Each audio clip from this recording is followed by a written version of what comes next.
ایران کی جانب سے پاکستان کی سرحدی خلاف ورزی کی حقیقت۔ ایران کی طرف سے 16 جنوری کو عالمی قوانین کی خلاف ورزی کی گئی۔ بلا اشتعال فضائی حدود کی خلاف ورزی کر کے معصوم افراد کو نشانہ بنایا گیا۔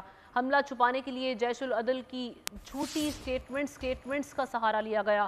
جیش العدل سے منسوب ایک واٹس ایپ بیان ایشو کیا گیا۔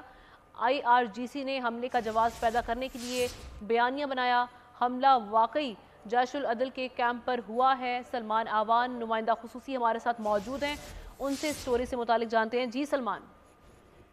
پاکستان اور ایران کے درمیان کے جو معاملات کے اندر کشیدگی آئی ہے یقینی طور پر بہت زیادہ تشویشناک ہے، لیکن پاکستانی ذرائع کا کہنا ہے کہ ایران اس معاملے کے اندر سراسر قصوروار ہے۔ ایران کی حکومت، ایران کے انٹیلیجنس ادارے یا اس کا تمام تر جو اس معاملے کے اندر جو ہے وہ بالکل نمایاں ہے، اور اس حوالے سے ایران جو ہے وہ بالکل اس بات پر پردہ نہیں ڈال سکتا کہ یہ تمام تر صورتحال جو ہے پاکستان انقلاب کی پیدا کرتا ہے، اور ایران اگر یہ سمجھتا ہے کہ پاکستان اس واقعے کو کسی طور بھول جائے گا یا نظر انداز کر دے گا تو اس کی بہت بڑی بھول ہے، کیونکہ حقیقت تو یہ ہے کہ BLA اور BLF جیسی جو بلوچ دہشت گرد تنظیمیں ہیں، نام نہاد بلوچ